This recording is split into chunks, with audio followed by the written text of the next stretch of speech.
Update. My mom, 60 female, is still pressuring me, 25 female, to add me as a third person on her new $820,000 mortgage. I really don't want to, as my husband and I are looking to buy our own home. She states doing this will build my credit for a new mortgage down the line. Original post. My 25 female mother is 60 female and her boyfriend 60 male had a house in Ottawa which was a nice home. She's always hated the home for reasons I think could have easily been renovated, like new shower tiles, new doors, or adding basic finishes to the basement. It was a new build at a time, 2017. I, as well as the mortgage advisor, advised against it, given that the new home she wanted went for $820,000 and she still had quite a lot left on her mortgage. In the end, the bank pre-approved her and her boyfriend for $500,000 with the knowledge that the rest of the fees will be covered using the profit from her old home. Fast forward to now, she keeps asking me to come on as a third person. Given that with my good job and with a salary of over $65,000, the pre-approval amount will be higher. The issue is, I am now married, and my husband and I are also saving up to buy a home in the next few years. She dismissed it and said doing this with her will build my credit. And when I'm ready to buy a home, the bank will approve me and she will definitely co-sign with us. Is this a thing? Because she went and told her mortgage advisor that I'm interested, but I don't think she gave her the details. Not only that, I'm pregnant and will be going on maternity leave, which means that it's not the time to think about things like this, because I will technically be on employment insurance, which is exactly why my husband and I are waiting until I get back to work, and he gains more seniority in his work. I'm at a loss in what to do because my mom has screwed me over for small amounts of money, so that alone I don't trust her. But it's the fact she's already telling the mortgage advisor I want in, and she's disregarding the fact that I'm married with her own grandkid on the way. However, she did state doing this will build my credit, and it will be easier to qualify for a new mortgage down the line with my husband. Now for the top advice before reading the update. No, the bank will see you as having a massive liability. This will make it much harder, as in the eyes of the bank, you will already be on the hook for a mortgage. You'd also lose your first-time home buyer's land transfer tax rebate too. Parents of my friends tried to do that with their son at 18, buy a house in his name essentially to save the tax. Luckily, he knew about it and said, hell no. Who the heck are those pathetic excuses for a parent? How freaking low must you be to feel okay about screwing over your own child? They rationalize it somehow. People are very good at that. The mortgage you are on will have to be included in your debt ratios when applying for your own mortgage. Having an existing mortgage included in your debts will make it very, very difficult to obtain your own mortgage. Absolutely do not do this. It will make it harder for you to get a mortgage later, as it will be considered your debt. You will be responsible for the mortgage if she doesn't pay it. When you go to get your own mortgage, her co-signing will be useless because she will also already have a mortgage which will be considered. She needs to buy something within her means. If she is relying on your income to be approved for a higher amount, it is not within her means. And now for the update. Last week, I posted what my mother was trying to do, which was have me co-sign her mortgage. Many people have asked for an update. So yesterday, I spoke with a mortgage advisor who not only admitted that my mom was a difficult client, she was trying to do the impossible by getting this mortgage, but he also revealed that the reason she needed me to co-sign a mortgage was because she did not want to listen to his recommendation, which was to return the car she had leased, on which the maturity date is almost due, and to not finance a new car until she gets her mortgage funded, 2 months max. This is to ensure she does not have too much debt, and that her pre-approval amounts stay the same. Instead of doing that, she wanted me on a mortgage so she can increase the funding approval rate and get a new car financed. My husband and I were disgusted and shocked. The mortgage advisor was very honest and stated that if I get in on this, it will significantly reduce my borrowing power, and I will be on the hook for years. He even joked and asked, would you like to stay stuck renting with the inability to borrow and a huge dip on your credit, while she drives the newest fancy cars and lives in a big home? He told us not to do it and think of our future. We're expecting a baby in the fall. To cut it short, most of you are right. She had no intention of helping me in the long run, and it was only to satisfy her wants, while having no issues leaving my husband and baby and I on the hook for almost $1 million.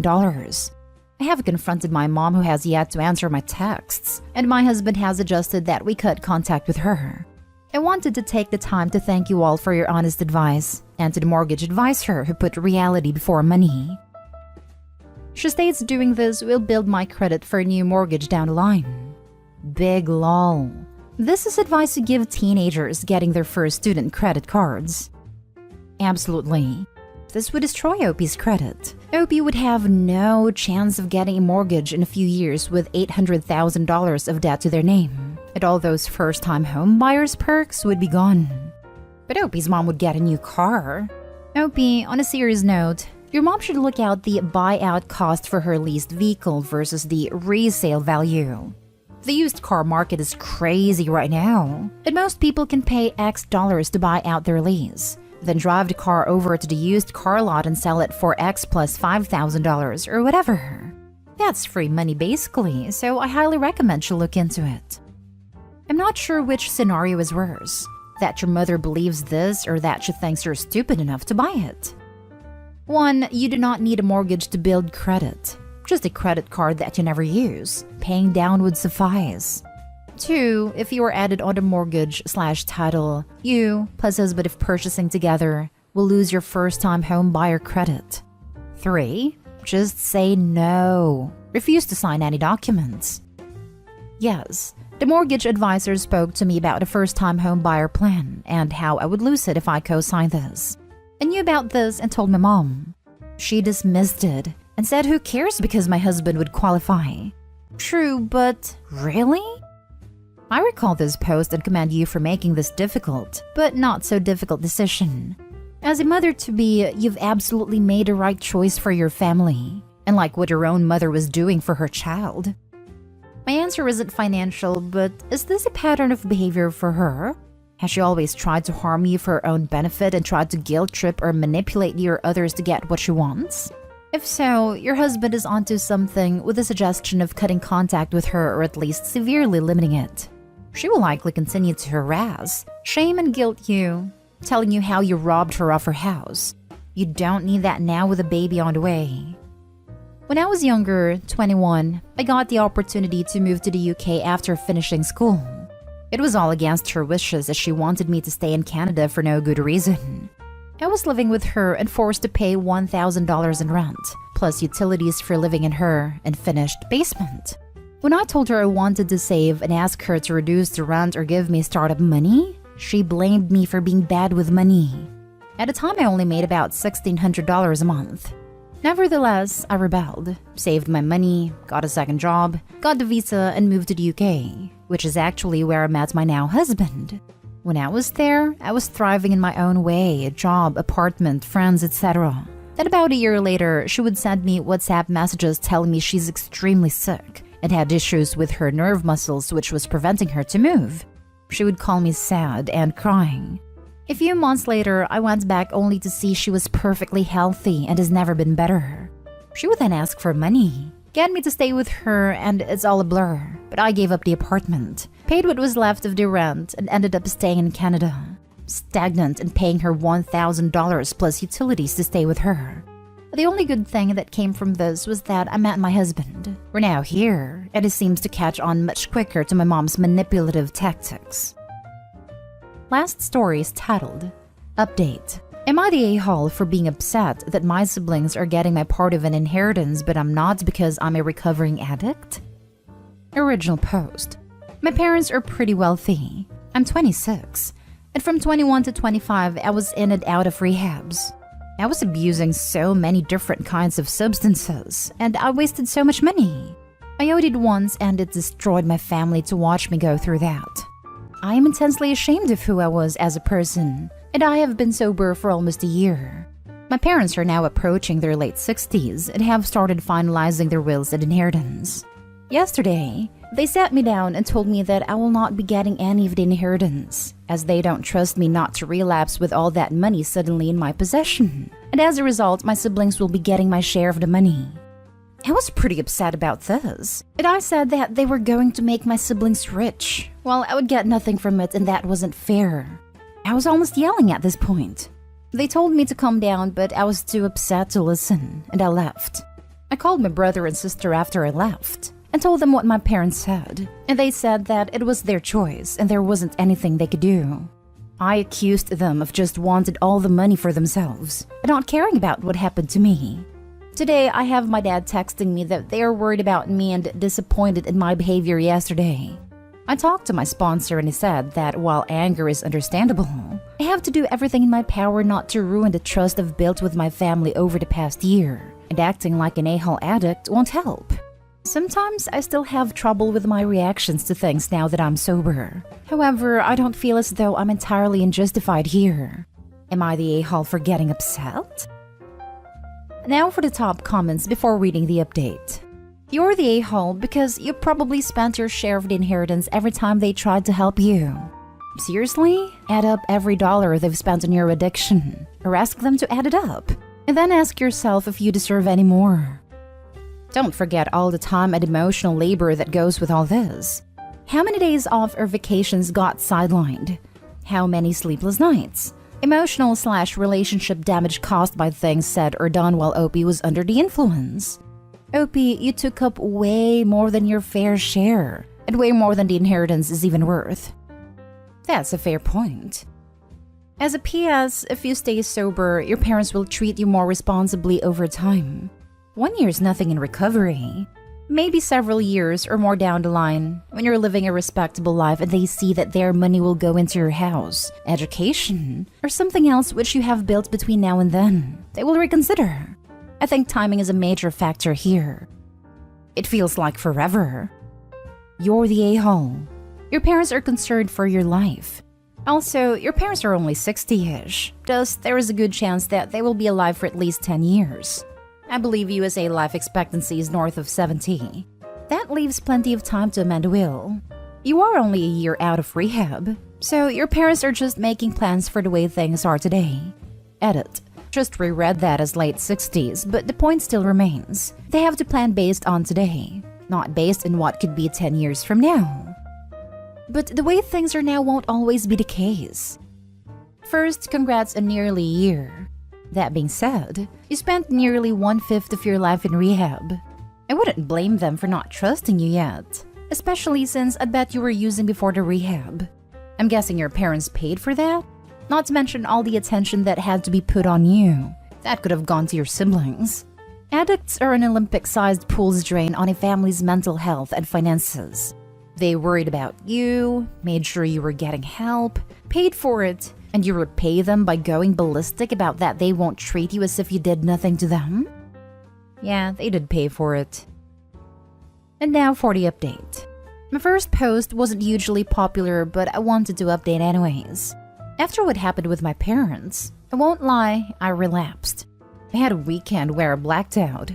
I remember getting back to my apartment and all the drugs and booze I had bought was gone. And it was a Monday morning. It was a lot of stuff. I scared myself so much I ended up calling my parents saying that they were right. And I remembered everyone's advice on my last post and I apologized for how I treated them. And that they were right in not giving me any of their money. I'm now 3 weeks sober and I took Reddit's advice and made a compromise with my parents in regards to my inheritance. If I remain at least 5 years sober and submit to a bi-monthly drug test, they will reconsider my part of the money. I hope they do reconsider. I know I have a lot of work to do and I still have a lot of selfishness to overcome. But I wanted to thank everyone for helping me try to realize that. Here's to 3 weeks and more. You're 3 weeks sober. You relapsed in the past and will likely again. It's pretty normal and expected to fall back. And when you enter group therapy and MAT therapy, they will talk about this with you. You can't and won't beat this alone. You need help. And it's okay to ask for it and use the services available to you. Millions of Americans have substance problems, and it's more common than you think. But there is only one legit solution. You can't expect your family to trust you after 3 weeks. You can't expect them to trust you ever again. It's fully up to them when they will bring that trust back, and you can't do anything about that. Get help. Join the addiction thread. Talk to an addiction doctor and get the ball rolling. They will help you with the withdrawal, family issues, and mental issues caused by the abuse. But most importantly, they will get to the core of your addiction so it can be properly addressed. 5 minutes after I took my first dose of buprenorphine, Subsolve. I never had another craving again. The withdrawal issues washed away, and when I fully gave myself to the program, fully stopped self-diagnosing myself and let the professional doctor do what they are trained in, soon I was honest to them and me. The process became insanely easy. When you fight it, when you try to justify it, when you lie to your doctor or think you know your body best, then you fail. Your parents owe you nothing. It seems like they already saved your life once and spent a lot of money doing it. Make your own money. Not everyone has rich parents. You should just appreciate their unconditional love. They worked hard their whole lives for their money. You were not entitled to it, even if you were sober. Also, be sober for you, not for money. Abso-freaking-lutely couldn't agree more. Being sober for money will kill you when the money comes. Addiction might take a break while you're sober, but it will pick up where it left off and can oftentimes pick up steam for lost ground if it gets traction. A sudden influx of money is almost always a destructive force if your foundation for sobriety is built on anything but a solid cornerstone. You more or less prove their point. At the first hurdle, you immediately used again. If they give you a penny more, you'll just relapse. Way to completely miss the emotional impact of your parents saying they have no faith in you. They could have put the money in a trust and made it accessible in small amounts, conditional on verified and continuing sobriety. They could have not given anything, but cited the fact Opie had already spent his share of the inheritance and all the rehab and care during their bad years. But no, they basically just told him they don't think he'll amount to anything ever again. I'd probably relapse too. Not that I expect better from this sub. The last thread was a judgmental garbage fire, and I'm sure this one will be too. Huge amounts of people just straight up telling Opie is guaranteed to relapse again and is a piece of crap for doing so. That'll sure help him move forward. It's one thing to tell someone to adjust expectations and prepare for a struggle to maintain sobriety. It's quite another for hundreds of people to crap all over the vulnerable person at their lowest point. Nice job, everyone. Hope the self-righteous high was worth it.